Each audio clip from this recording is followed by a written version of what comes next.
Hello everybody and a very warm welcome to Estoril, the second round of the 2017 International GTOpen season. This is the first race weekend of the year, and after yesterday's thriller, the season has got off to a great start as we begin our grand tour of some fantastic tracks. So it's hello from Ben Evans here in the commentary box in Estoril, and you join us on a very breezy day. We've just had a very heavy shower which has fallen between the end of the Euro Formula Open race that finished about 10 minutes ago and the pit lane opening for this 60-minute International GT Open race. And so this a little bit of a voyage into the unknown for the drivers as they find where the grip is. Well, there is the man who found plenty of grip in qualifying earlier on this morning, the Garage 59 McLaren of Duncan Tappy and Michael Benham, which will line up in pole position. Of course, Tappy and Benham scoring victory in this exact race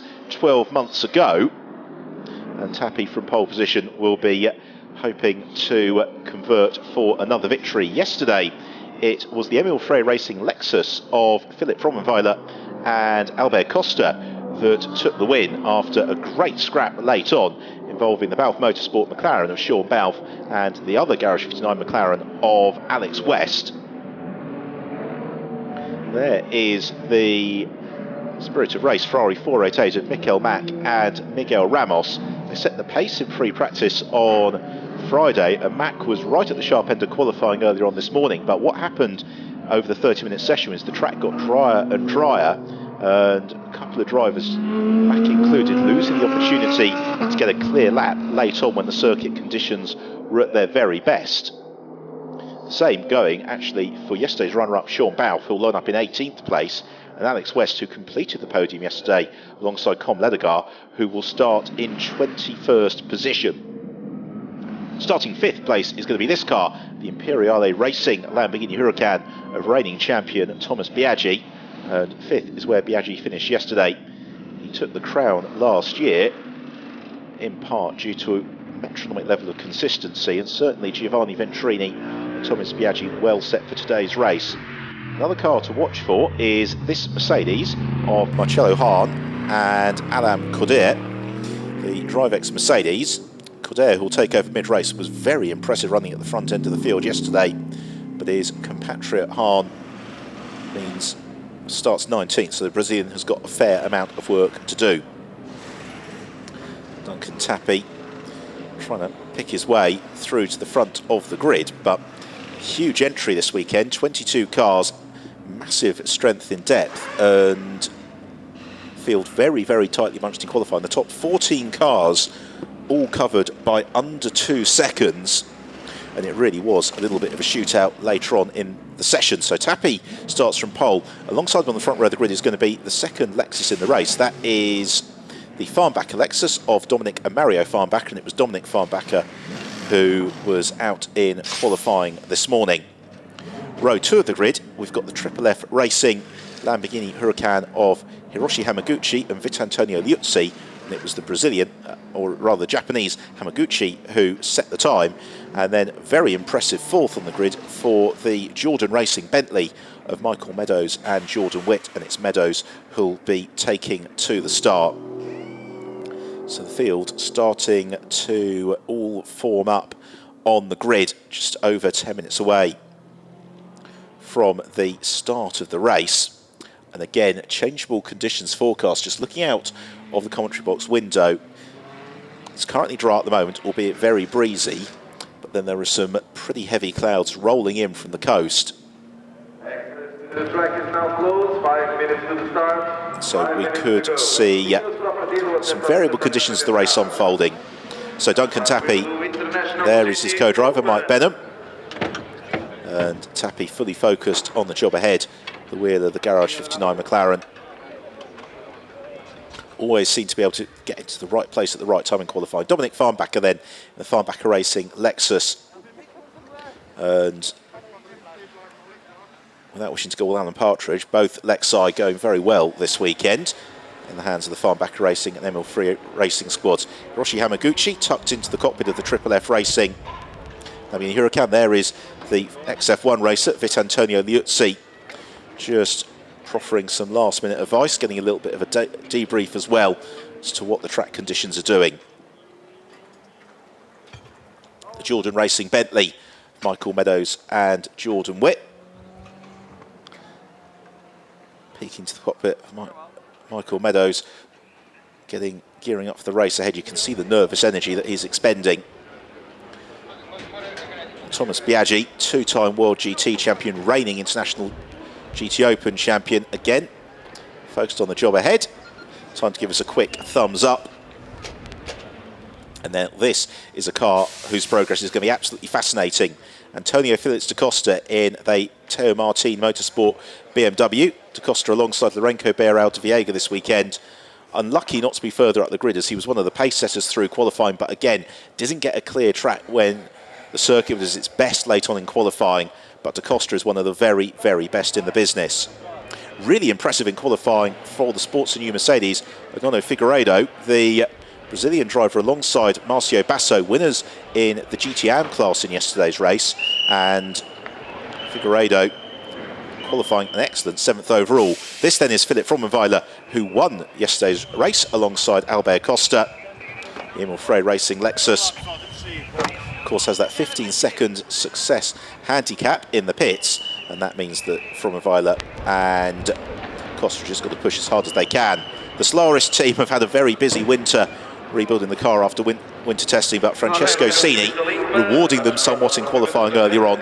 He lines up in 9th place, but again, the pace that he was demonstrating showed he could have gone a little bit higher. Here's the grid in full, and watch for some of the cars lower down as they make progress. So Duncan Tappy and Dominic Farnbacher on the front row of the grid from Hiroshi Hamaguchi and Michael Meadows, row 2. Then we've got the Imperiale Lamborghini of Biaggi and the Aston Martin Motorsport BMW of Antonio Felix da Costa on row 3. Dominic Figueiredo in the Sport and New Mercedes, an excellent 7th, ahead of race 1 winner Philip Frommenweiler. Top 10 completed by Francesco Cini, and then Victor Buyeng in the 2nd Aston Martin Motorsport BMW. On to row 6, really impressive performance as well in the MS Racing Mercedes from Martin Conrad and Johnny Molam in the FF Corse Ferrari. Andrea Fontana in the 2nd Imperiale Lamborghini, and Michael Mack in Spirit of Race Ferrari. Watch to see how Mack can move up through the field.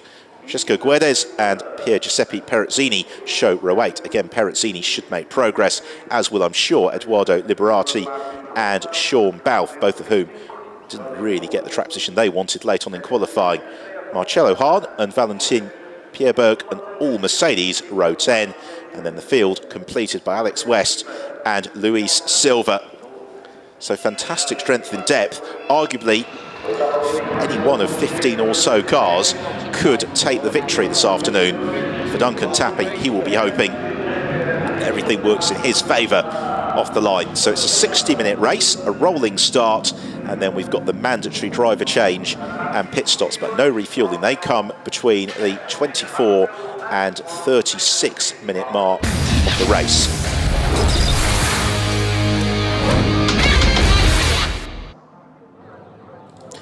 The car's about to be released on to the green flag formation lap.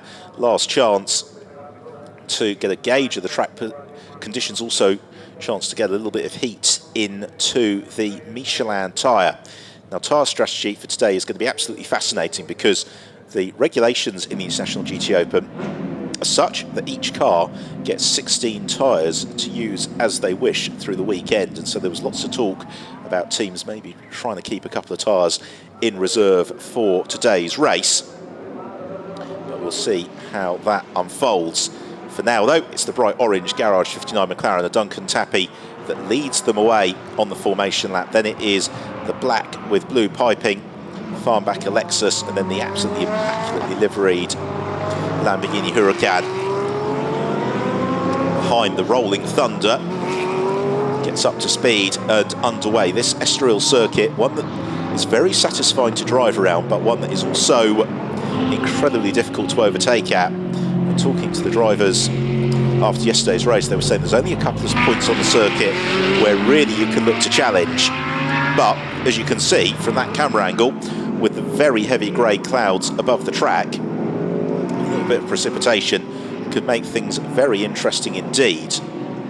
Particularly as it's quite quite a chilly breeze as well. The air temperature a lot lower than it was yesterday. Now there's the bright red number 8 AF Corse Ferrari, Giuseppe Perezzini, who will be handing over to Marco Ciocci mid-race. And then the red McLaren, that is the Balfe Motorsport McLaren, and Sean Balfe, he's got the McLaren works driver of Rob Bell waiting in the wings, but he's also got success second handicap to overcome, because if you finish on the podium in preceding race, then you get success seconds added to your pit stop time, which then balances out performance through the course of the season. You see Antonio Felix da Costa just warming up, weaving around in the Aston Martin Motorsport BMW, the same for his Swedish teammate Victor Buyeng. So Mario Farnbacher watches on from the pit box, all relaxed there. Farnbacher racing. Figueiredo in the Sport and New Mercedes. Certainly mixing it at the very sharp end of the field. It's going to be pretty busy for him, and indeed everybody else, heading into turn 1, because with overtaking opportunities at a premium, trying to make ground early on is what's absolutely key. As you can see, the spots of water on the camera lens through turn 12 into the Parabolica at turn 13. Now this is going to be a very busy start as Duncan Tappy bunches the field. They form up side by side through the Parabolica. 22 cars ready to go racing for the second time this year in the International GTOpen. We wait for the red lights on the gantry to change, then they're going to be unleashed for an hour of drama. It's Johnny Motham just trying to move to the middle of the road there in the FF Corse Ferrari, try and see what he can do at the start as the red lights hold them. They all bunch up and away we go. Who gets the jump from the line? It's a very good start from Nono Figueiredo as he anticipates it well. Also well away too is Michael Meadows in the Jordan Racing Bentley as they head into turn 1. It's Tappy who leads, Farnbacher second. Third, it's going to be Antonio Felix da Costa who challenges Michael Meadows around the outside. They're all cleanly through. In fact, Meadows slots into third, da Costa in fifth, Magucci into sixth. Biaggi's lost lots of places. So also there's Andrea Fontana in the Imperiale Lamborghini. He gets pushed out wide. Sean Balfe's made a little bit of ground too as they climb out of turn 3 on towards turn 4. It's still side-by-side stuff. There's Mikel Mack looking to challenge to the outside of Francesco Cini as Duncan Tappy tries to check out. Break clear of Dominic Farnbacher. Michael Meadows under real pressure from Antonio Felix da Costa. There is the red-bonneted BMW looking every which way behind the Bentley as they get on the brakes towards turn 6. Sean Balfe having an excellent lap there. He is looking to the inside of Martin Conrad as da Costa again tries to challenge Meadows. Meadows, a multiple British Porsche Carrera Cup champion. He's got the windscreen wipers going. It's just there's maybe a little bit of rain falling around the circuit as they all shuffle through the chicane. Da Costa looking for the switchback. He's going to try and gain a little bit of ground. Likewise, Balfe still pressurising Conrad. He's got Fontana and Guedes behind him. And yes, the change for third has happened. Da Costa goes third. Meadows shuffles to fourth. Now, what can Antonio Felix da Costa do?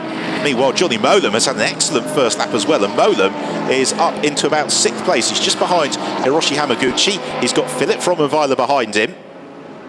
And Motham, who back in 1997, of course, achieved that remarkable feat, winning every race in the season, is now being sandwiched either side. Lexus to the inside, Lamborghini to the outside. That's going to be very tight. He has to concede to the Lexus, but he gains the place on Hamaguchi in the Lamborghini. So that keeps Motham in 6th place. It promotes Frommenweiler up into 5th. As Mikel Mack just slithers wide. That opens the door to Victor Buyeng into turn 3.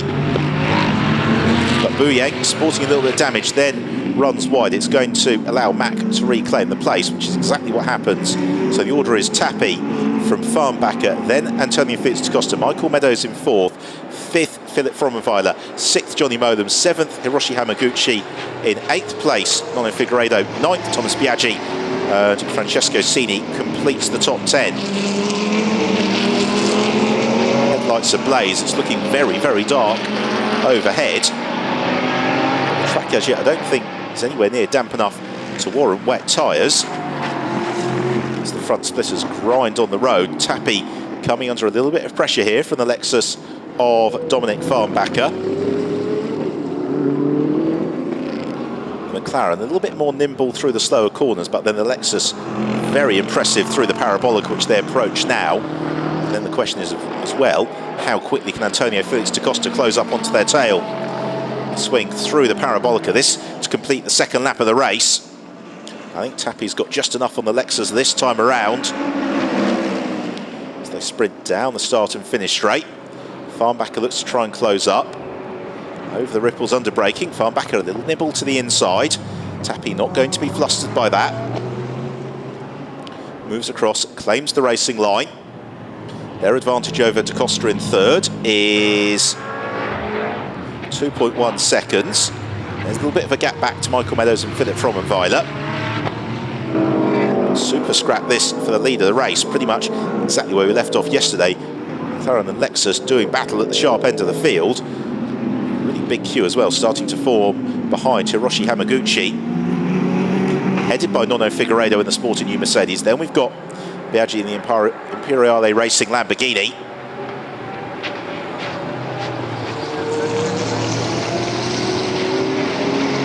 Figueiredo tries to have a little bit of a look to the inside of Hamaguchi, but the Japanese having absolutely none of it. Meanwhile, Philip Frommenweiler starting to probe the Bentley of Michael Meadows. Again, Meadows just positioning the Bentley just where he needs to, making it as wide as possible. Thwarts the Swiss driver's attempts to challenge into turns 9 and 10. Climbs steeply uphill again. Frommenweiler to try and find a way around the Bentley, and at the moment Meadows making it as difficult as possible for Frommenweiler to get past. That isn't allowing Johnny Molam to come into the mix as well in 6th position, as rumbling out of the parabolica. Third lap of the race about to be reeled off. Tapi's lead over Farnbacher, 3/4 of a second. Then Antonio Felix da Costa running at a very similar pace to the race leaders now. Meanwhile, Hamaguchi has got Figueiredo darting all over his tail. Thomas Biaggi also looking to join in that scrap as well. Then it's Sini and Mikel Mack, Victor Buyeng. It's the battle for 7th, 8th, 9th, 10th and 11th. Wonderful fighting as Figueiredo covers the inside line. Oh, and contact there. Sini tags Thomas Biaggi and Mikel Mack possibly tags Francesco Sini as they all concertinaed up under braking. Don't think there's any more than a little bit of trim damage that's been incurred. You can see this is a continuous train of cars as again Figueiredo looks to the outside of Hamaguchi. Mack tries to challenge Sini. Sini darts the inside of Thomas Biaggi. But Biaggi's going to lose a couple of places here. I just wonder if there's a little bit more damage to the Imperiale Lamborghini than first appeared to be the case. Biaggi then looks to defend from Victor Buyeng. So sporting some damage. You can see there it's the rear splitter, the Lamborghini. Got tagged. They climb up through the chicane. Mikel Mack in particular, the Ferrari 488, trying to pressurise Francesco Sini. Here's another look at it. As Figueiredo braked sharply, Biaggi broke sharply, and it left Francesco Sini with absolutely nothing that he could do. And this is the move from Sini to the inside of Biaggi, and Biaggi not really fighting that one too hard. Still this train of cars arrives into turn 1. To Buyeng right in the thick of it. As again, Figueiredo looks to try and line up the move on Hamaguchi. Hamaguchi, though, not having any of it. It's not much that, as a result, Figueiredo can do. Hiroshi Hamaguchi finished 5th in the Le Mans Cup last year. Raced in the GT Asian Series the year before that. Whereas Figueiredo, the reigning Copa Petrobras champion from South America. It's now got the 007 Solaris Aston Martin. Francesco Sini pressurising him. Mikel Mack also sporting a little bit of trim damage just behind as well, trying to force his way past, but Hamaguchi will have the team on the radio just saying, stick to the racing line, let the others do the hard work. But it does mean he's got something like a 10-car train now formed up behind him. What it's also starting to allow is a little bit of daylight from 6th to 7th. So Johnny Motham in 6th now, 3 seconds up the road ahead of this scrap. Mack possibly getting a good run here on Francesco Cini as they come out of the chicane. Not much the Aston Martin driver could do about that. So Mikel Mack, in the spirit of race Ferrari, gains another place. Francesco Cini demoted back into 10th position as they head along the start and finish straight once more. Oh, the problem for Antonio Felix da Costa. Da Costa going very slowly in the Teo Martin Motorsport BMW, almost cruising. And that's such a pity for da Costa and the Teo Martin Motorsport team. Very unusual for them to suffer a mechanical failure as well. So that suddenly shuffles the order once more.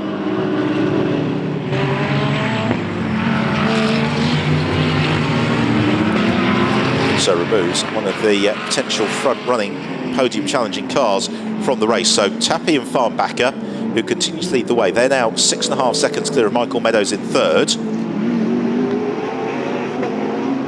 Philip Frommenweiler, there he is right behind Meadows. Johnny Motham looking to join them. And then we've got the Hamaguchi, Figueiredo, Mack, Cini, Biaggi, Bouyeng, Conrad, Fontana, Balfe, Liberati and Guedes battle. Sean Balfe trying to find a way past Andrea Fontana. Red McLaren looks to the inside of 20-year-old Italian as da Costa abandons the BMW on the pit straight. I just wonder, as he stalks away dejectedly, if that is possibly going to lead to a safety car, because the car is on the pit straight. It's going to require somebody to come out onto the straight and remove the car. There you see it. Meanwhile, what it does do is remove the overtaking opportunity into turn 1, because they've all got to run single file down the straight, and then they can start jostling once they get past da Costa. Now a moment for Jose Francisco Guedes in another of the Teo Martin Motorsport BMWs. Looks like a quick spin through turn 10.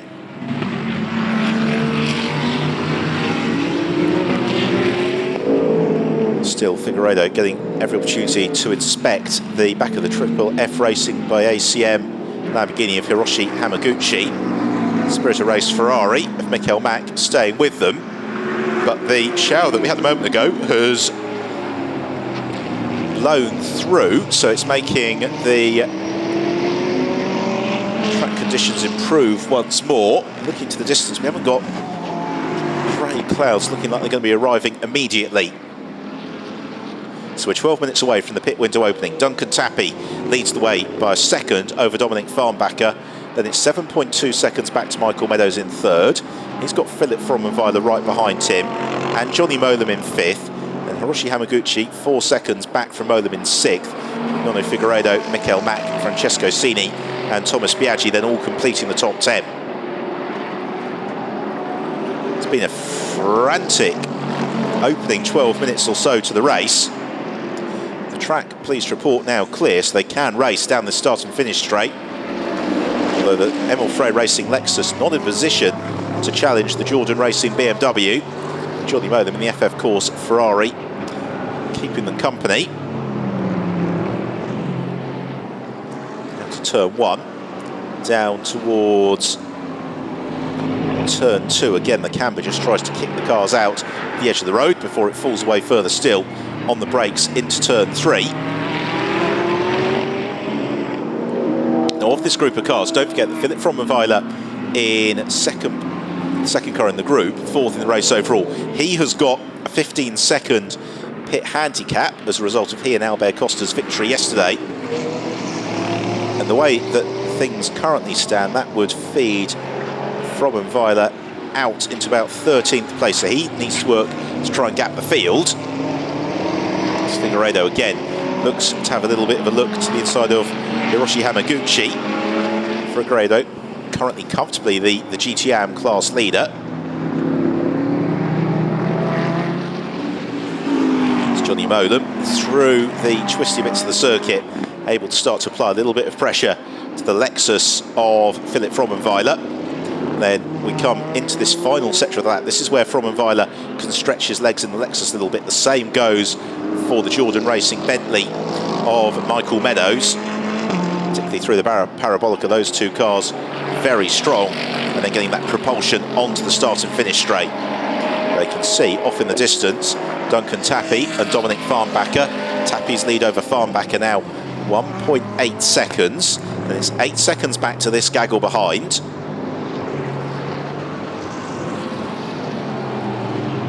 And then Hamaguchi further 4 seconds or so back. So the early battling just starting to settle down. Of yesterday's other podium finishers, Sean Balfe currently in 13th place, 24 seconds off the lead, and Alex West finished third yesterday. He's in 18th place, 34 seconds off the lead. So plenty for Com Ledegar and Rob Bell to do in the latter stage of the race. Ledegar, who takes over from West, Bell, who will jump into the Balfe Motorsport McLaren.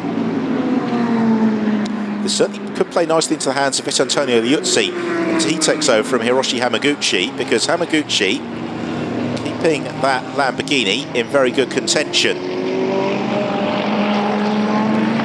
Figueiredo doing an excellent job in the Mercedes, as see the tail end of an attempted pass there from Philip Frommenweiler on Michael Meadows. So Meadows under pressure now from the Emil Frey Racing Lexus, and again Meadows has to cover the inside line into the chicane. What he can then do is do exactly what he did, which is run through reasonably slowly, try and block out Frommenweiler in the Lexus. Frommenweiler looking to swoop around the outside, he can't quite do it, but now Meadows needs to pick up the pace as they head into the Parabolica.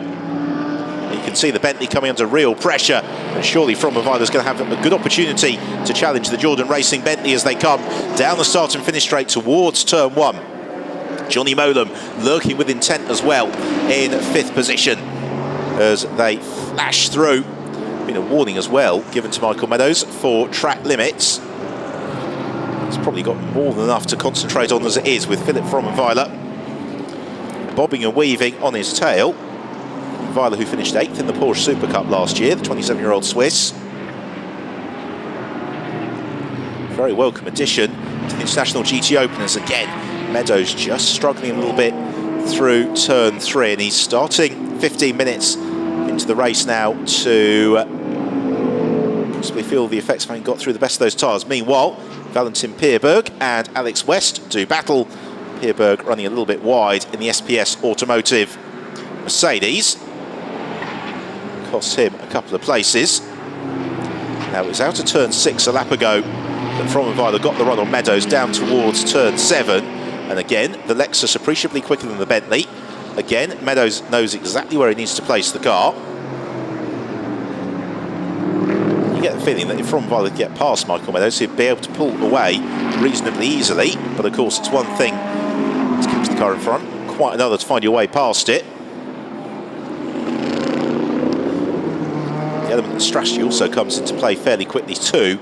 7 minutes till the pit window opens for the 12-minute mid-race interchange. I think we'd expect to see Michael Meadows staying out reasonably deep into the pit window, whereas Frommenweiler might come in fairly rapidly to hand over to Albert Costa.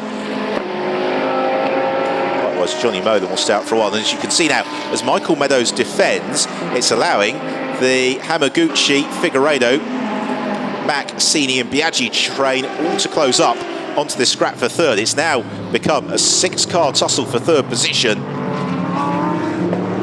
Really enjoyable race, this one. Now, getting word on our timing screen, there's possibly a penalty heading the way of Johnny Molam. We saw that he moved to the centre of the track, ready for the rolling start. That has been spotted by the stewards, and there may well be some action taken. It's a wonderful race, this. Tapi and Farnbacher leading the way. They are now 12 seconds ahead of this titanic scrap for third, which goes all the way back to 8th place. Figueiredo and Mikel Mack, and again Figueiredo just struggling a little bit with understeer through turn 6. And the sporting new Mercedes, does it offer a glimmer of hope towards turn 7 for Mikel Mack? Not really. Spirit of race Ferrari, you've got to really feel for Mack and Ramos this weekend. They haven't had a second of racing where they've been in clear air to show their true potential. Again, once the pit stops are cycled out, they might find themselves reasonably well placed for the latter stages of the race. Here's the race leader, Duncan Tapi, as we approach 1/3 race distance.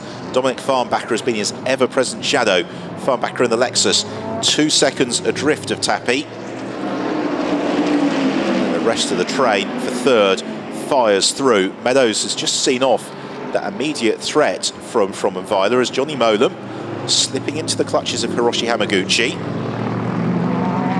And Figueiredo and Mikel Mack all looking to join in as well. It's Jordan Witt, clearly glad to be a TV star in the Jordan Racing pit box. Watching the progress of his car in third place. A little bit more of a comfortable third place than it has been for the past couple of laps, as Michael Meadows tries to streak away from Weiler. The gap between them at the end of the lap was 0.7 of a second. Once again, Mikel Mack trying to force the mistake from Figueiredo, but much tighter through turn 6 that time around from the Brazilian.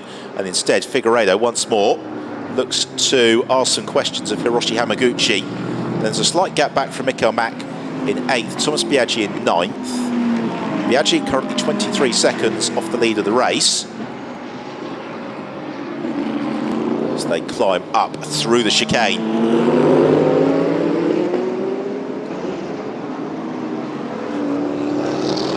Into turn 12, Hamaguchi struggling to claim the apex. Tapi and Farnbacher setting near identical lap times, lap on lap at the front of the field. Very impressive, as now Figueiredo gets a good run out of the Parabolica. He might look to challenge the Lamborghini Huracan here of Hiroshi Hamaguchi as they head down the start and finish straight. Hamaguchi can see it coming. He moves to the inside line. He's going to force the Brazilian to look to the outside as they get on the brakes to turn 1. Over the ripples in the road, Hamaguchi slows the car. Does he slither wide? Not enough to allow Figueiredo to challenge. Through turn 2, again, all very orderly from Hamaguchi. He's defending very well. So although Figueiredo can close up, there's not an awful lot he can do about trying to pick his way past. And the run from turn 3 to turn 4, a little bit too short for the Mercedes to draw onto terms. And then come out of turn 4, down this back stretch. Turn 5, very quick right-hander. Feeds them on to the left-hand hairpin at turn 6. On the brakes, round the hairpin. And then downhill towards turn 7.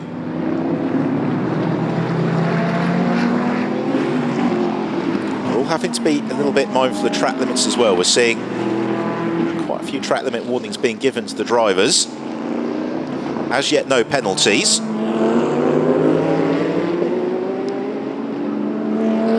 Replay further back, and that's Martin Conrad challenging Victor Buyeng. Conrad just sliding a little bit wide in the MS Racing Mercedes. Now, that might, no, I don't think it will, give the opportunity to Sean Balfe to make a little bit of ground. It's been a good lap from Duncan Tapi relative to Dominic Farnbacher.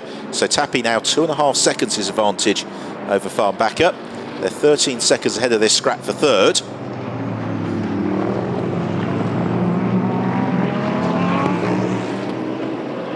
Meadows has shaken off the attentions of Fromm and Weiler. Johnny Molam trying to get up to them.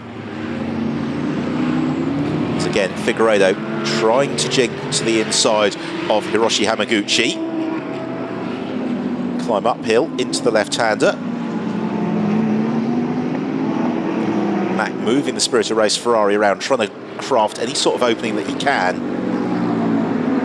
As yet, none forthcoming.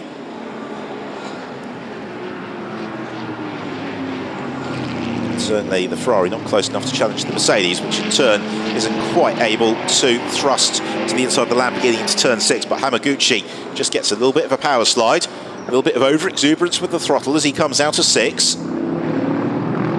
Down to the right-hander at turn 7, towards the bottom of the circuit before the climbs uphill. Jinking through turns 9 and 10. Then on to the tabletop element of the track that will bring them back round into the Parabolica and through to complete. It's going to be the 14th lap of the race. On the Parabolica, you just hear the rumble of the Mercedes and then the clean, crisp engine notes of the Lamborghini and the Ferrari. This is the fight for third. Duncan Tappy leads. Dominic Farnbacher is second. Then Michael Meadows, the Bentley, third. The Lexus, Philip Frohnweiler in fourth. Johnny Molan, the Ferrari, fifth. And then Hamaguchi, Figueiredo, and Mikael Mack in the battle for 6th, 7th and 8th. The pit lane is now open, so the driver change is on for 12 minutes. This is where the elements of strategy is going to start to come into play, particularly as we're seeing a flood of cars further down the field. So into the pits has come Andrea Fontana.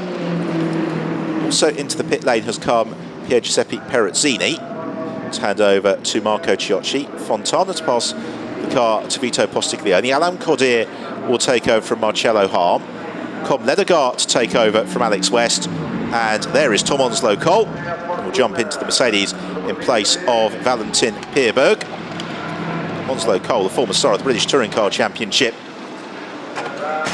clambers in. Ledegaard likewise into the Garage 59 McLaren. Tyre strategies also to the fore. Antonio Coimbra takes over from Luis Silva at the wheel of the Sport & U Mercedes. Now this group of cars, they're coming towards the end of lap 15. They pass the start and finish line just a little bit too late to make their pit stops, but of this group we might see Frohnweiler coming in. We may well see Hamaguchi pitting as well to pass over to Vitantonio Liuzzi. As Perezzini's pit stop handover to Ciocci is completed.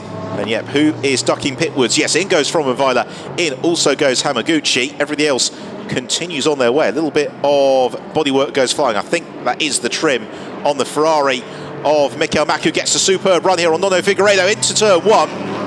Mack to the outside, and he goes right the way around Nono Figueiredo. It's been a move many laps in the making, but Mikael Mack able to complete the pass. Albert Costa jumps in to the Emil Frey Racing Lexus. Now don't forget, they have got that additional 15-second pit handicap. As Vito Postiglione emerges from the pits and immediately into this battle at the sharp end of the pack. And Postiglione not entirely inclined to move aside for Mikael Mack. Mack rather forces the issue on him. And Figueiredo will also try and gain ground, but of course Postiglione effectively is racing cars that you can't, well, you potentially can see, but it's when the pit cycle has all worked through. Meanwhile, the Balfe Motorsport mechanics get to work. Rob Bell having taken over from Sean Balfe.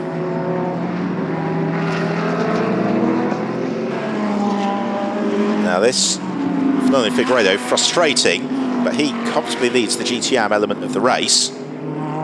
Also got Com Ledegaard right behind them, and Ledegaard is racing Vito Postiglione, so it all goes into flux a little bit in this mid-race period, particularly as the pit cycle here is feeding some of the cars that were just off the pace right into the path of the race leaders. Ledegaard trying the almost impossible to challenge through the Parabolica on Figueiredo. Into the pit now. Mario Farnbacher takes over from Dominic Farnbacher in the Lexus, so they're going to get their pit stop done nice and early. It releases Duncan Tappy now into a comfortable lead. Also in is Thomas Biaggi, with the 25-year-old Italian, Giovanni Venturini, who takes over from him. So the Imperiale Racing squad get to work. It's Ledegaard, hustles and hassles Nono Figueiredo in the Sporting Mercedes, trying to find a way past him. Meanwhile, Mauro Calamir into the Solaris Aston Martin in place of Francesco Cini.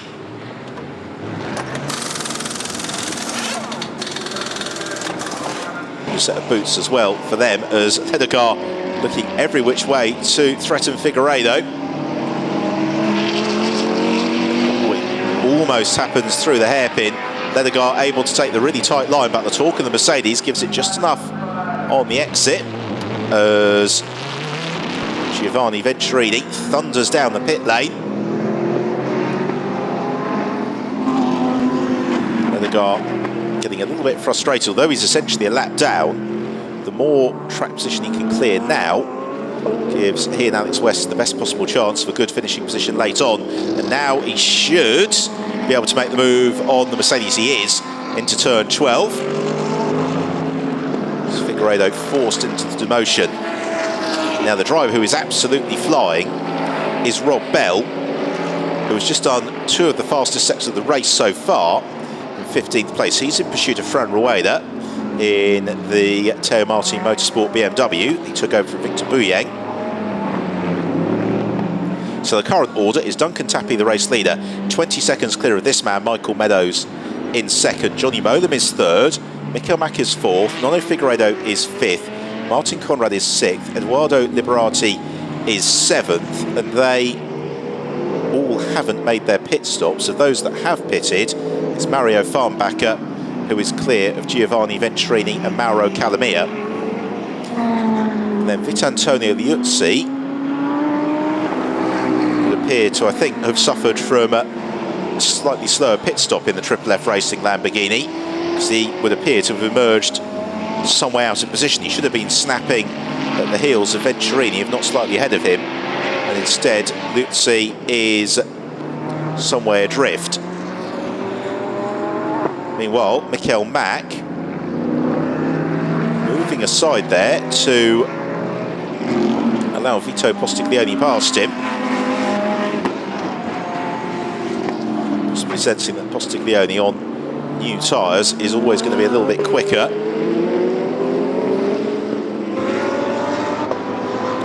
So race leader Duncan Tappy on his way. Yes, on adjusted time now. Liuzzi is in the right position.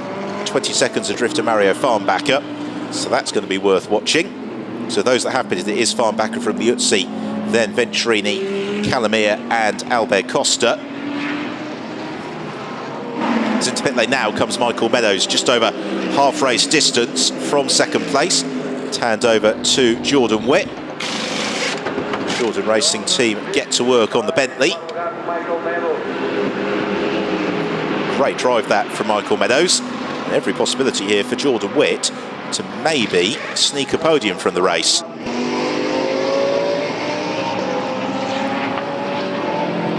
Well, the pit window closes with 24 minutes left on the clock. So Duncan Tappy's got time for a couple more laps here. Tappy and Mike Benham, who won the second race in Estoril 12 months ago, admittedly after a last lap coming together between Crestani and West.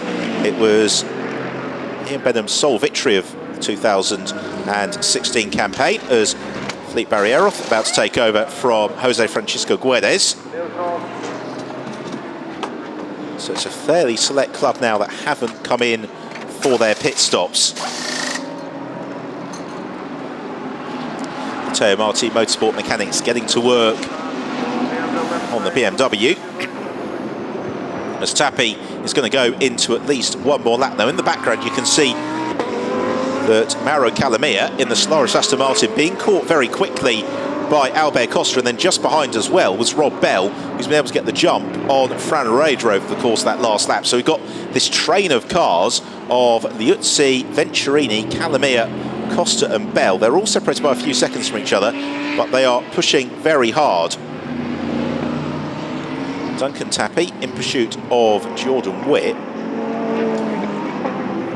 Now by my maths, Jordan is going to have fed out between Mario Farnbacher and Vitantonio Liuzzi. It's something like a 20-second hole in the air between the Lexus and the Lamborghini. That is is where we expect to see it. Meanwhile, Marcio Basso takes over from Nuno Figueiredo in the Sporting New Mercedes. Great drive that from Figueiredo.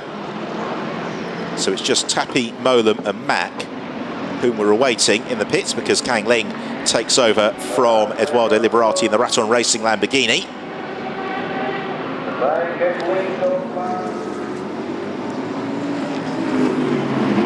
As yet, Tapi unable to find a way past the Bentley. And every second that Duncan Tapi can gain here is just a little bit of buffer for Mike Benham. And there you see behind Jordan Witt, it's in fact Mauro Calamia, so Witt has been fed out behind Liuzzi and Venturini.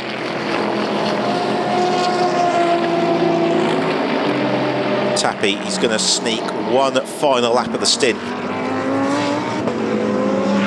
So of those that have pitted, it's Farnbacher from Liuzzi, then Venturini, then Witt.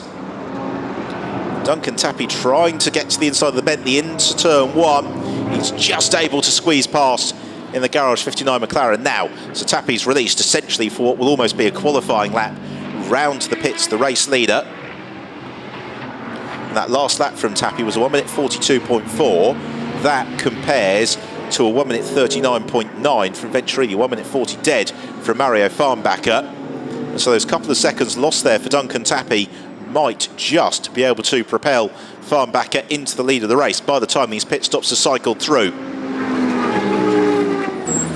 Meanwhile, Mikel Mack is in. Miguel Ramos will take over at the wheel of the Spirit of Race Ferrari.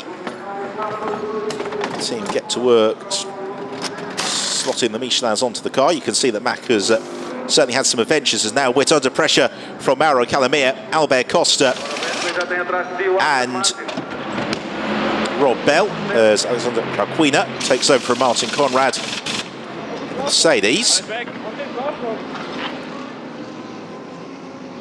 Mauro Farnbacher absolutely flying. He's just on 1 minute 39.7. And so this is going to be touch and go here between Duncan Tapi and the Garage 59 McLaren, and Farnbacher out on the track as to how this unfolds in terms of who's going to be leading the race post pit stops.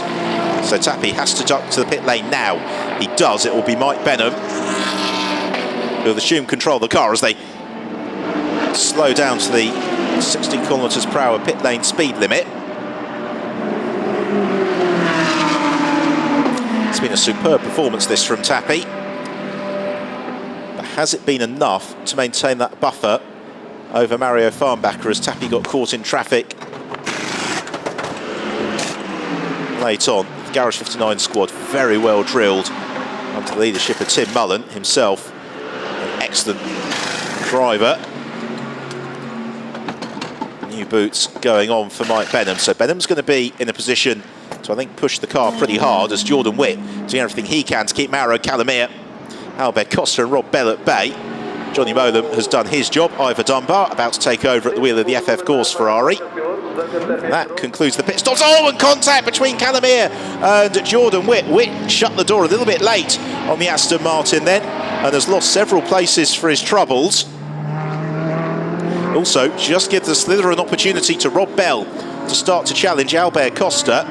This was essentially the battle for the lead of the race yesterday, as Benham looks to head out of the pit lane now. Where is Mario Farnbacher is the question. So there is Benham, and I would venture that Farnbacher has got the lead of the race from Mike Benham. We'll find out at the end of this lap. 23 minutes to go. And so this could be a winner piece for each of the Lexus teams this weekend. Benham is pretty much out in splendid isolation now. Here is Mario Farnbacher, who is, yes, he's a couple of corners up the road ahead of Mike Benham. So the Farnbacher Racing team doing a great job through the pit stops and then the run of the traffic either side of it. And it's Mario Farnbacher who is the race leader. Well, lots of speculation pre-weekend. How would the Lexus cars go?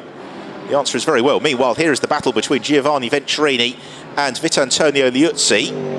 This is for the final spot on the podium, the two Lamborghini Huracans, the Imperiale Racing car in pursuit of the Triple F Racing one. And another look then at Calamir's move on Jordan Witt. Yeah, Calamir was fully alongside at the point that Witt turned in. Oh, and the change, Venturini past Liuzzi. Giovanni Venturini absolutely flying at the wheel of the Imperiale car. There was certainly speculation in the pit lane this morning that the Imperiale squad had got a fresh set of tyres ready for this race. That possibly is being borne out by the way that Venturini is able to fly in the latter stages. Beautifully executed move nonetheless.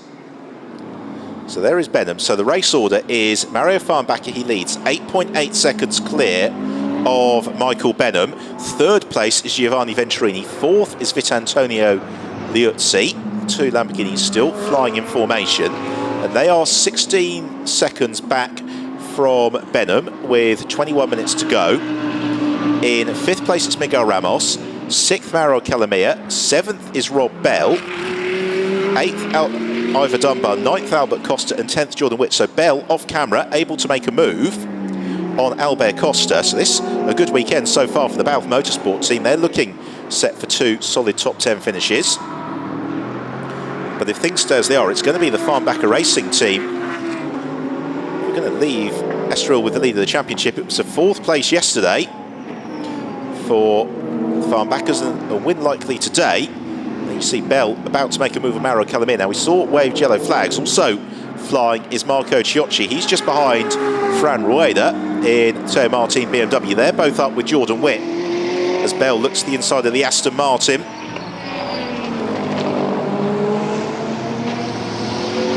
Doing there. Likewise Ciocci, maybe a little bit of assistance to Fran Rueda. Ciocci darts through. Bell has also made the move on Calamir. So Rob Bell goes up into 6th position now. As Ciocci looks to challenge Jordan Witt. And this is what happened over at turn 3. Oh, a spin for Ivor Dunbar. Shame for the FF Corse driver. Yeah, Ciocci past Witt as well. It's Marco Ciocci gaining a couple of places over the course of that lap. Now the battle to watch for as they come towards the end of this 23rd lap of the race, or the gaps to keep our data with. We have another look. And there you see Ciocci, just a helping hand to Fran Rueda through turn 6. Mario Farnbacher is 10.5 seconds clear of Michael Benham, but last lap for Benham was a 1 minute 42.0 versus a 1 minute 39.9 for Giovanni Venturini. So Venturini took 2 seconds out of Benham's advantage in second place. He's 14 seconds back. Liuzzi also a good second a lap quicker than Mike Benham. So the podium is far from settled just yet. What is looking though very good is the progress of the Farnbacher Lexus. And Dominic Farnbacher controlled proceedings. In terms of the GTOpen class, it's Alexandre Trauquina who leads that from Marcio Basso and Antonio Coimbra.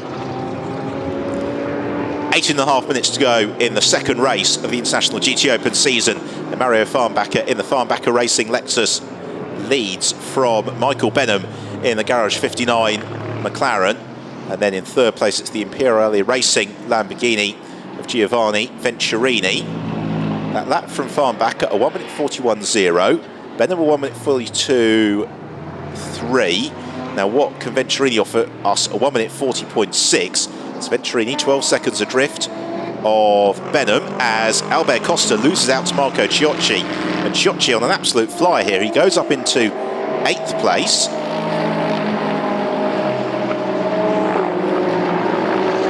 Albert Costa slips down. Ivor Dunbar losing a bit more ground. It's essentially to go a lap down, I think, to Jordan Witt and Fran Rueda.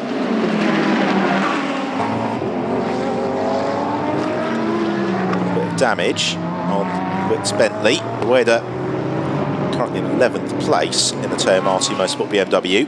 So the rest of the top 10 then is Luzzi is 4th, 5th is Miguel Ramos, 6th Rob Bell, 7th Mauro Calamira in the Solaris Aston Martin, 8th Chiocci, 9th is Albert Costa in the Emil Frey Racing Lexus, and we'll watch the battle for 10th between the Jordan Racing Bentley of Jordan Witt and Frey Rueda in the Teo Martin Motorsport BMW. They have got the Ratón Racing Lamborghini of Kang Ling chasing them, and also Com Ledegaard in the Garage 59 McLaren, not a million miles back either.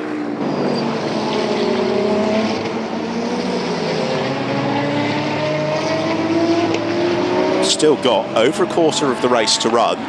Still some intriguing battles to wind themselves through as Rueda looks to draw alongside Jordan Witt as a pair of them head downhill into turn 7.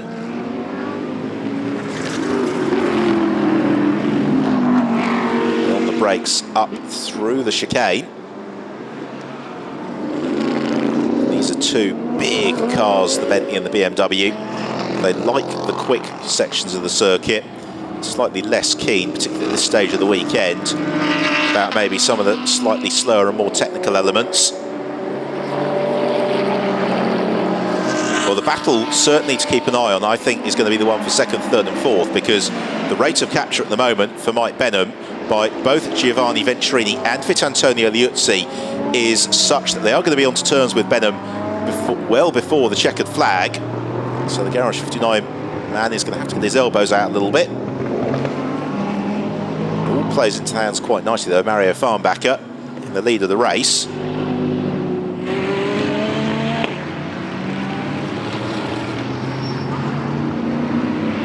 Such is the strength and depth of the field. This battle for 10th, these certainly in the case of Jordan Witt, this was a car that was in contention for the podium just a few moments ago. Meanwhile, Tom Onslow-Cole doing battle with Alain Coder. This is the fight for 15th and 16th place. Coder very impressive yesterday, running right at the front of the field, and he is pressurising the SPS Automotive Mercedes in his Drivex car through turn 5, down the back stretch. Quite close enough, I don't think, to challenge Onslow-Cole as they get on the brakes into the hairpin. Onslow-Cole taking that slightly wider track, looking to get the torque and way out as Rueda able to make the move, darting to the inside of Jordan Witt as they went through turn 8. Unusual to see cars running side by side through there, but Rueda does the job. Immediately Witt has now got Kang Ling and Com Ledegaard to start worrying about. It's going to be the Chinese driver Ling who gets onto terms first. 14.5 minutes to run. The gap from 2nd to 3rd at the end of this 26th lap, 8.2 seconds. Let's have a look at how it all unfolded. Rueda going for the move into turn 7, gave him the inside line for turn 8, and thereafter not a huge amount the Witt could do.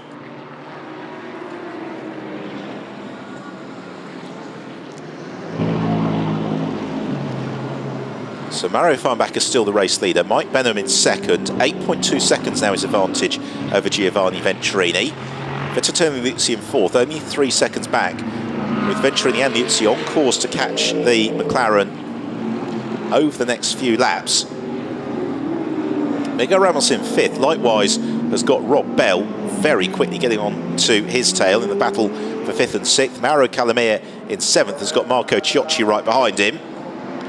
Mario Farnbacher has got a 14.5 second lead, and probably the time to set up the car stereo for a few podcasts or the like, because he is absolutely dominating this one, and it's been a very, very solid weekend for the Farnbacher squad.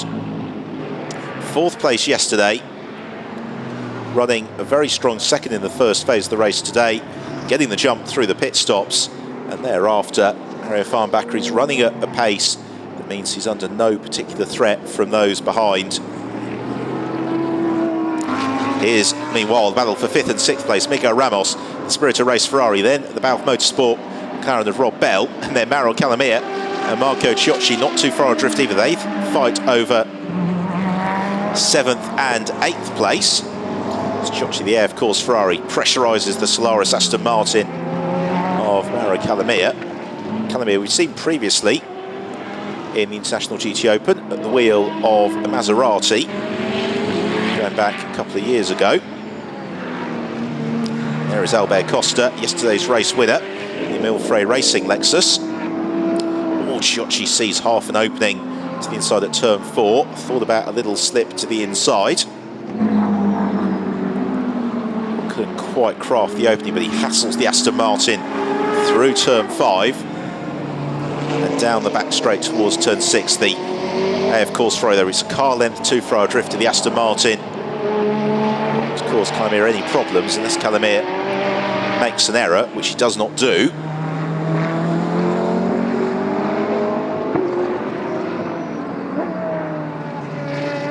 Down a while, out of turn 7 through turn 8.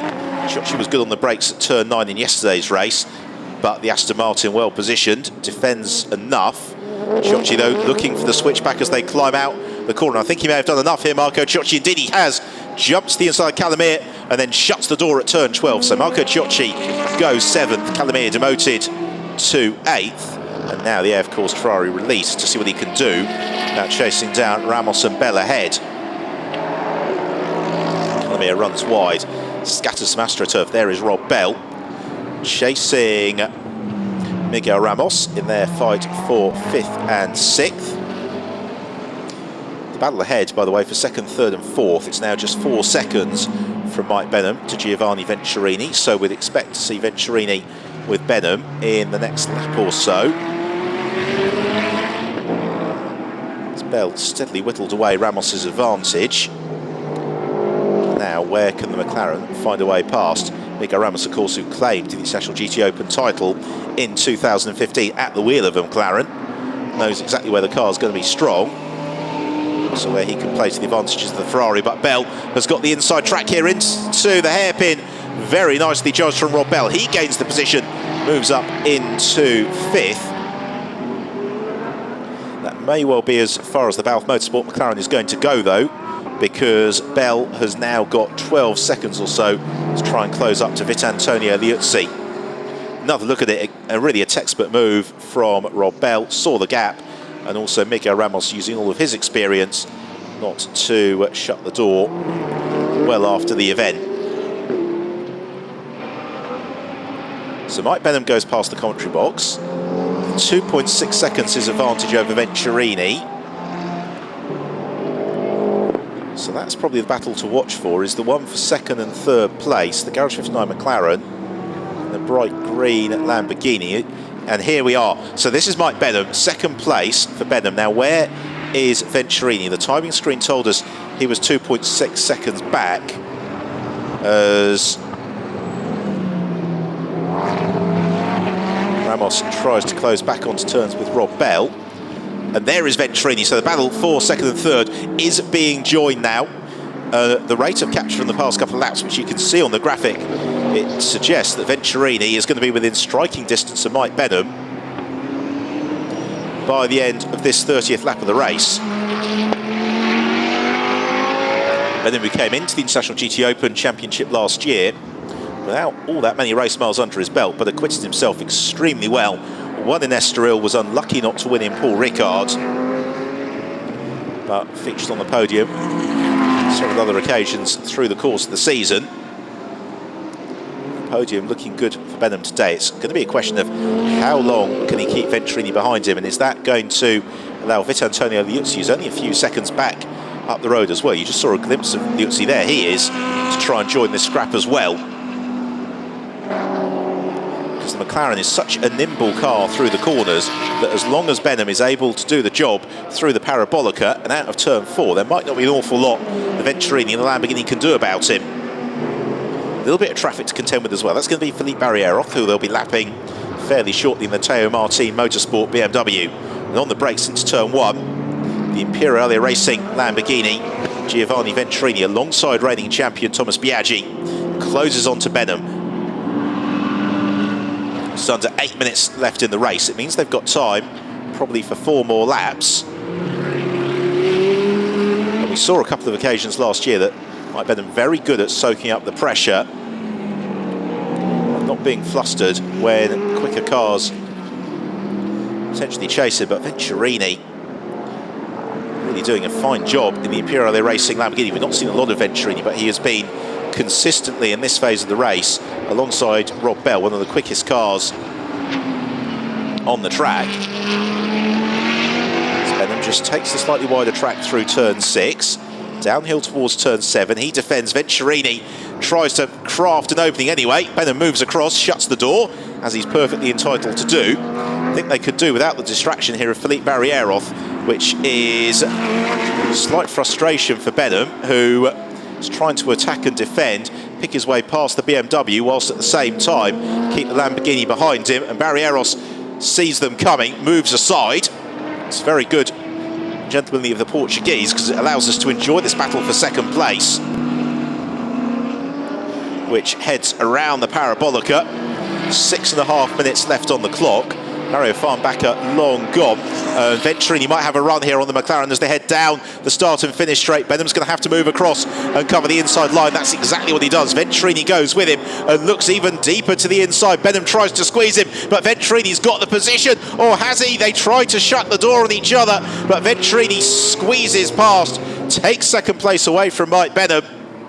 And the Imperiale Racing Lamborghini of Giovanni Venturini released into clear air, but he's 20 seconds back from Mario Farnbacher. So I suggest that's as far as he's going to go. Thumbs up from Thomas Biaggi. And this is the approach that took Biaggi to the championship last year. 1 win for Biaggi, 8 podiums. The question now for Mike Benham is whether or not Liuzzi can chase up onto his tail as well. There is Liuzzi, you see in the background, the Triple F Racing Lamborghini. See, racing Formula 1 with Toro Rosso, Red Bull, Force India and HRT, not short on top level experience.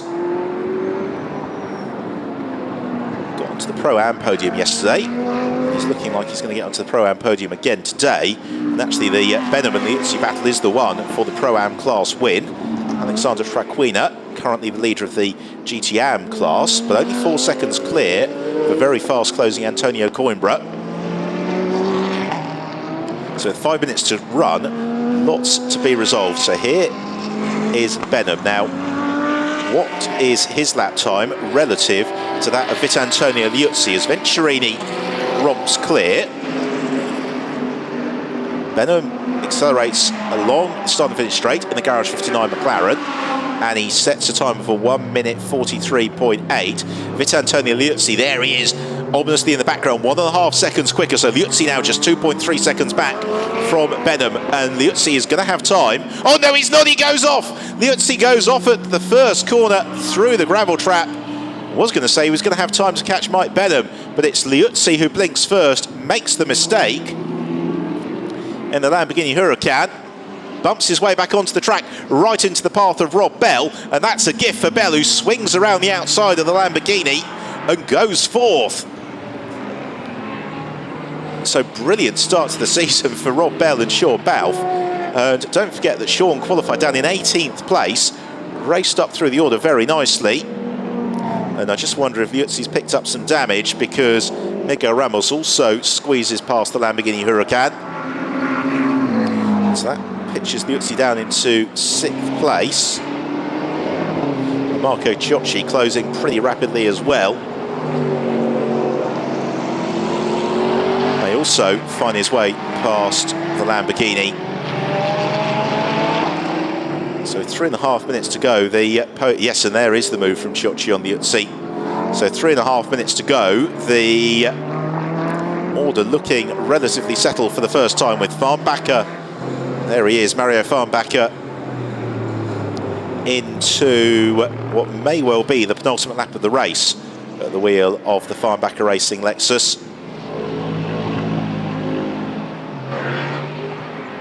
Beautifully controlled race, and looking like he may well be set for an unusually dominant victory. 21.5 seconds clear of Giovanni Venturini, but on that last lap, Farnbacher appreciably quicker than Venturini. Then Mike Benham in third.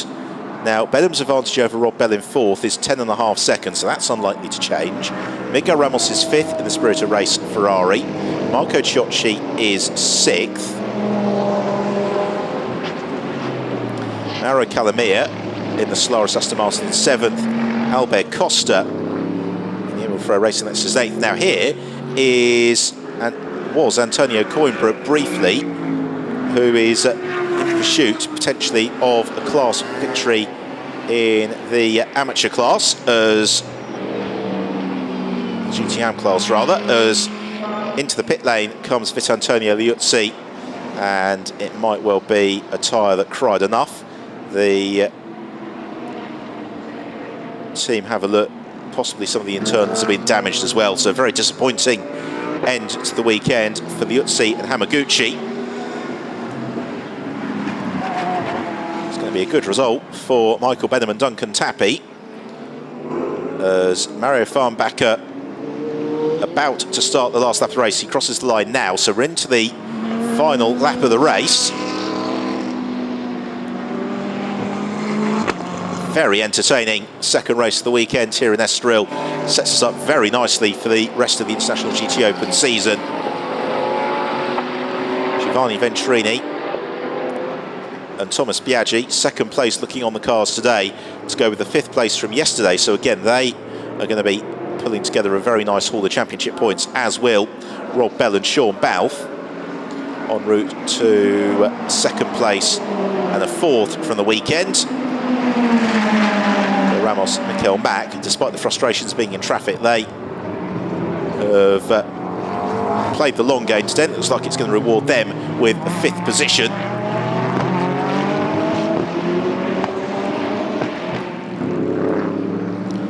For Dominic and Mario Farnbacher, today couldn't have gone much better. Dominic staying in touch with Duncan Tappy in the early stage of the race. They were able to get the cut on the Garage 59 McLaren during the pit stops, and thereafter Mario Farnbacher has been able to stretch the rest of the field and has built up the best part of a 23-second lead as he rounds the penultimate turn. Then it's into the Parabolica for the final time. It's been a wonderful weekend for the Lexus here in the International GTOpen, with both Lexus teams scoring a victory. Yesterday it was Emil Frey Racing, but today it is Farnbacher Racing and Dominic and Mario Farnbacher who claim victory in the second race of the International GTOpen season, to the delight of the squad.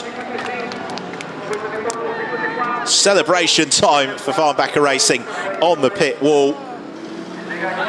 They take the win, and a very comfortable win it is too, from the Imperiale Racing Lamborghini of Giovanni Venturini and Thomas Biaggi. The Lamborghini Huracan crosses the line in 2nd place, 23 seconds adrift, and 3rd and Pro-Am class honours going to Mike Benham and Duncan Tappy in the Garage 59 McLaren. The 2nd Pro-Am car across the line, Rob Bell and Sean Balfe, with then Miguel Ramos and Mikel Mack in 5th, ahead of Marco Ciocci and Giuseppe Perezzini in 6th, and they complete the Pro-Am podium. Mauro Calamia takes 7th from Albert Costa in 8th, and Com Ledegar racing through the field to take 9th at the flag, but a big smile from Thomas Biaggi. I'm sure a big smile under the helmet for Mario Farnbacher. And Dominic Farnbacher taking win in the Lexus RCF GT3 car that has triumphed in both races. Enjoyable scrap as well between Giovanni Venturini and Michael Benham, and they will complete the rostrum. The GTOpen battle still to be concluded as we wait for the lead to cross the line and end the race, and Alexander Fraquina does hold on for GTOpen honours from Antonio Coimbra.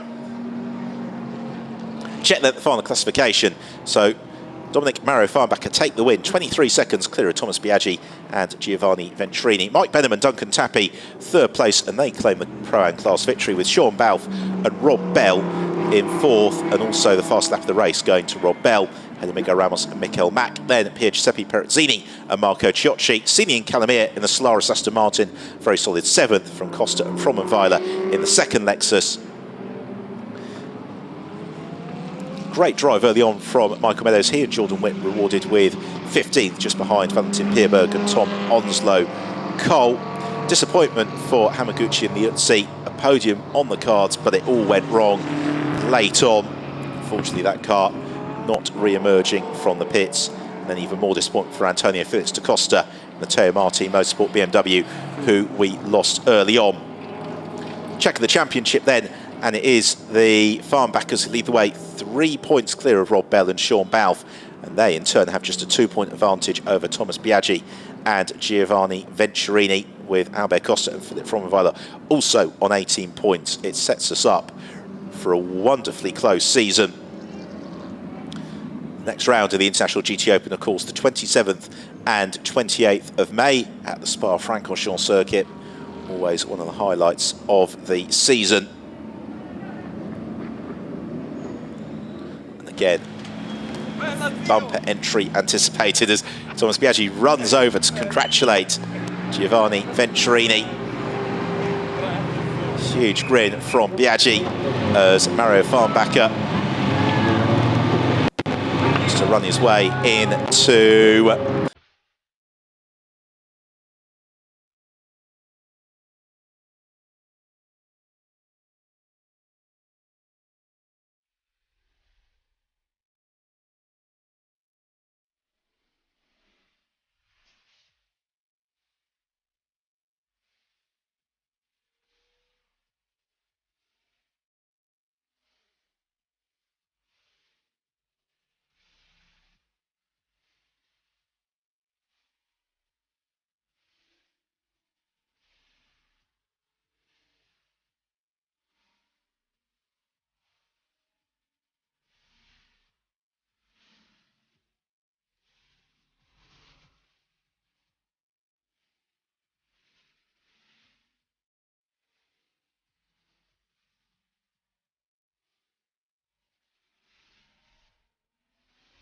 Hello everybody and a very warm welcome to Estoril, the second round of the 2017 International GTOpen season. This is the first race weekend of the year, and after yesterday's thriller, the season has got off to a great start as we begin our grand tour of some fantastic tracks. So it's hello from Ben Evans here in the commentary box in Estoril, and you join us on a very breezy day. We've just had a very heavy shower which has fallen between the end of the Euro Formula Open race that finished about 10 minutes ago and the pit lane opening for this 60-minute International GT Open race. And so this a little bit of a voyage into the unknown for the drivers as they find where the grip is. Well, there is the man who found plenty of grip in qualifying earlier on this morning, the Garage 59 McLaren of Duncan Tappy and Michael Benham, which will line up in pole position. Of course, Tappy and Benham scoring victory in this exact race 12 months ago. And Tappy from pole position will be hoping to convert for another victory. Yesterday, it was the Emil Frey Racing Lexus of Philip Frommerweiler and Albert Costa that took the win after a great scrap late on, involving the Balfe Motorsport McLaren of Sean Balfe and the other Garage 59 McLaren of Alex West. There is the Spirit of Race Ferrari 488 of Mikel Mack and Miguel Ramos.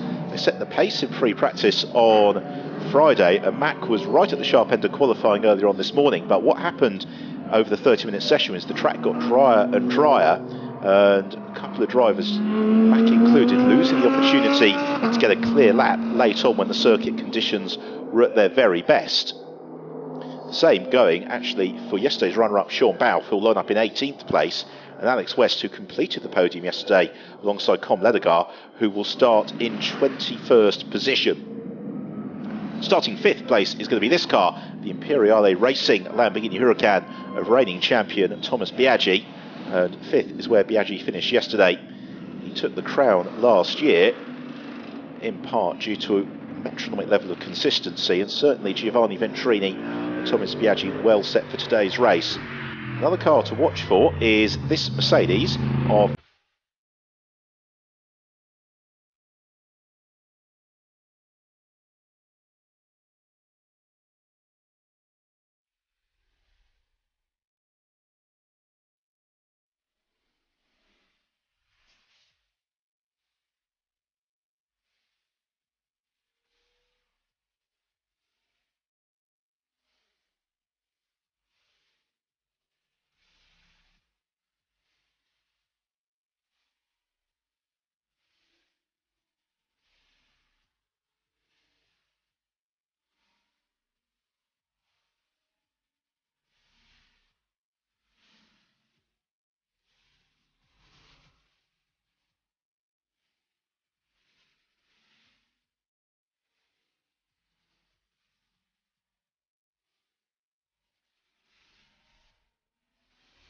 Hello everybody and a very warm welcome to Estoril, the second round of the 2017 International GTOpen season. This is the first race weekend of the year, and after yesterday's thriller, the season has got off to a great start as we begin our grand tour of some fantastic tracks. So it's hello from Ben Evans here in the commentary box in Estoril, and you join us on a very breezy day. We've just had a very heavy shower which has fallen between the end of the Euro Formula Open race that finished about 10 minutes ago and the pit lane opening for this 60-minute International GT Open race. And so this a little bit of a voyage into the unknown for the drivers as they find where the grip is. Well, there is the man who found plenty of grip in qualifying earlier on this morning, the Garage 59 McLaren of Duncan Tappy and Michael Benham, which will line up in pole position. Of course, Tappy and Benham scoring victory in this exact race 12 months ago. And Tappy from pole position will be hoping to convert for another victory. Yesterday, it was the Emil Frey Racing Lexus of Philip Frommenweiler and Albert Costa that took the win after a great scrap late on, involving the Balfe Motorsport McLaren of Sean Balfe and the other Garage 59 McLaren of Alex West. There is the Spirit of Race Ferrari 488 of Mikel Mack and Miguel Ramos. They set the pace in free practice on Friday, and Mack was right at the sharp end of qualifying earlier on this morning. But what happened over the 30-minute session is the track got drier and drier, and a couple of drivers, Mack included, losing the opportunity to get a clear lap late on when the circuit conditions were at their very best. Two very closely fought races. As a result, a lot to celebrate on the podium and a lot to ponder and discuss as we head on towards Spa. When the bubbly fight is concluded, we'll turn our attention to the Pro-Am podium. Not surprisingly, Dominic Farnbacher enjoying the moment. So in the Pro-Am class, it was Marco Ciocci and Pier Giuseppe Perezzini who were third, from Rob Bell and Sean Balfe in second, with Michael Benham and Duncan Tappy taking the class victory.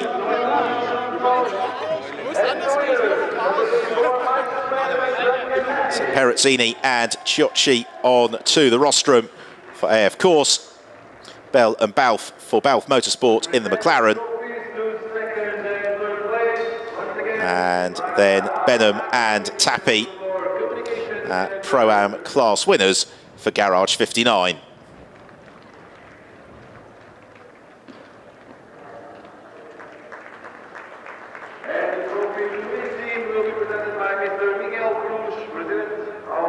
Some more silverware for Bell and Balfe.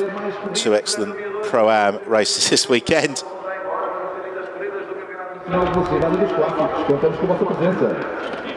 Pro-Am class victory, third overall for Tappy and Benham. So they stand on the top step of the Estoril podium.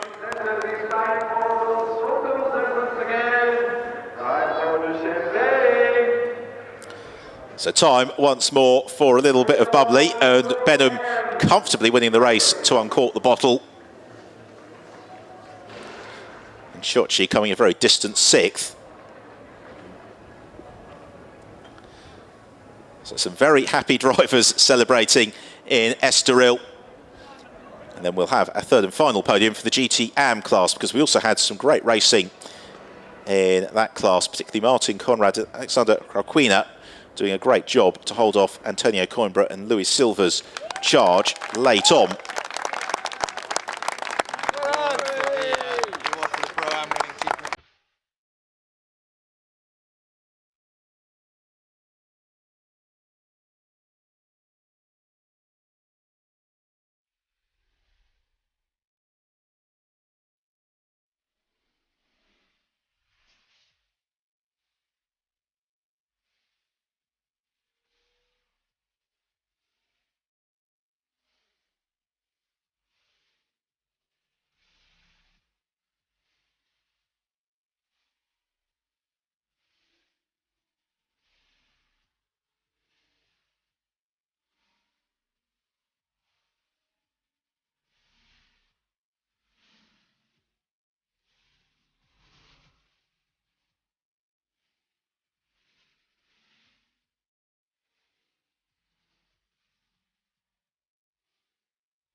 Hello everybody and a very warm welcome to Estoril, the second round of the 2017 International GTOpen season.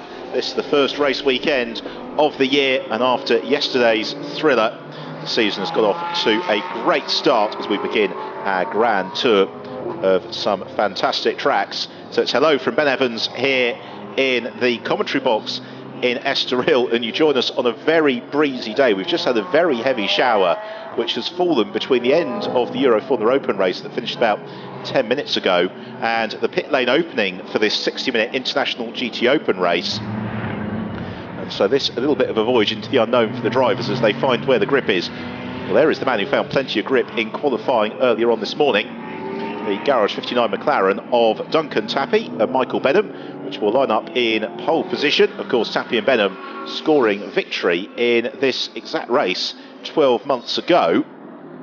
And Tappy from pole position will be hoping to convert for another victory. Yesterday, it was the Emil Frey Racing Lexus of Philip Frommenweiler and Albert Costa that took the win after a great scrap late on, involving the Balfe Motorsport McLaren of Sean Balfe and the other Garage 59 McLaren of Alex West.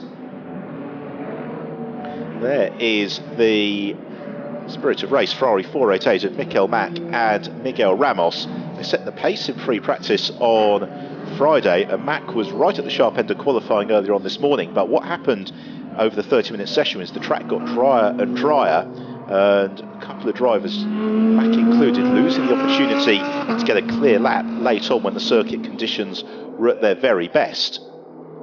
Same going actually for yesterday's runner-up Sean Balfe, who'll line up in 18th place, and Alex West, who completed the podium yesterday alongside Com Ledegar, who will start in 21st position. Starting 5th place is going to be this car, the Imperiale Racing Lamborghini